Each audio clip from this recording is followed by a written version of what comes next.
And on to Chapter 5. Day after day he kept remembering the bee tree. He and his father had discovered it weeks ago. High in a tree, at the swampy edge of the pond they had called Loon Pond, the bees were buzzing in and out of an old woodpecker hole. Matt had thought they were wild bees, but his father said no. There were no bees at all in America till the colonists brought them from England. This swarm must have escaped from one of the river towns.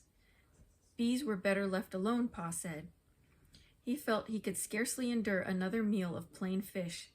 He was hungry for a bit of something tasty. Knowing so well his fondness for molasses, his mother had persuaded them to carry that little keg all the way to Maine when his father would rather have gone without. She would have smiled to see him running his finger round and round the empty keg like a child and licking off the last drop the bear had missed. Now he couldn't stop thinking about that honey. It would be worth a sting or two just to have a taste of it.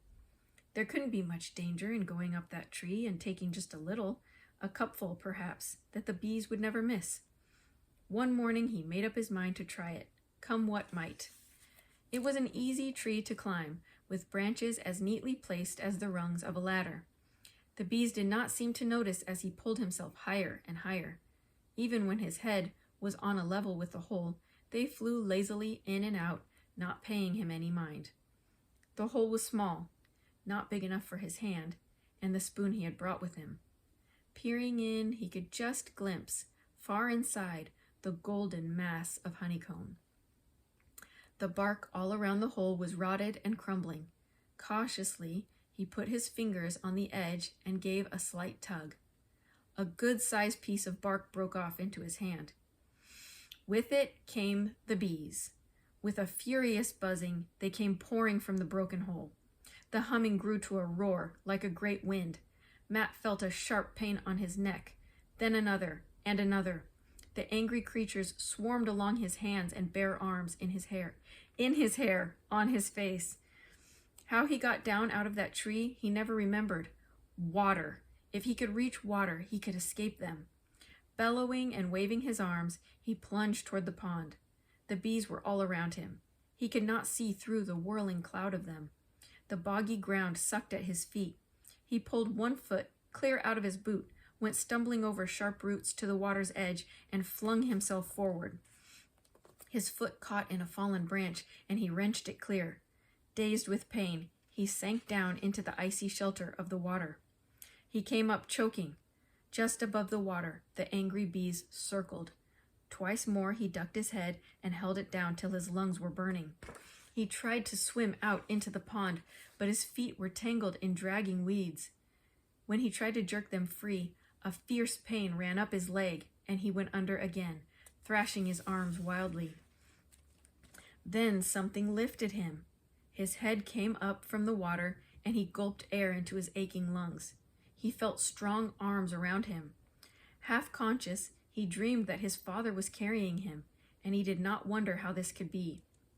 Presently he knew he was lying on dry ground. Though his eyelids were swollen almost shut, he could see two figures bending over him. Unreal, half-naked figures with dark faces. Then, as his wits began to return to him, he saw that they were Indians, an old man and a boy. The man's hands were reaching for his throat, and in a panic, Matt tried to jerk away. "Not move," a deep voice ordered. "Bee needles have poison. Must get out." Matt was too weak to struggle. He could not even lift his head. Now that he was out of the cold water, his skin seemed to be on fire from head to toe, yet he could not stop shivering.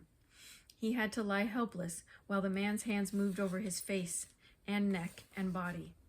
Gradually he realized that they were gentle hands, probing and rubbing at one tender spot after another. His panic began to die away. He could still not think clearly. Things seemed to keep fading before he could quite grasp them. He could not protest when the man lifted him again and carried him like a baby.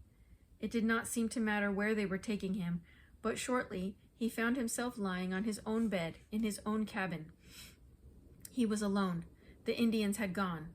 He lay, too tired and sore to figure out how he came to be there, knowing only that the nightmare of whirling bees and choking water was past, and that he was safe. Some time passed. Then, once again, the Indian was bending over him, holding a wooden spoon against his lips. He swallowed in spite of himself, even when he found it was not food, but some bitter medicine.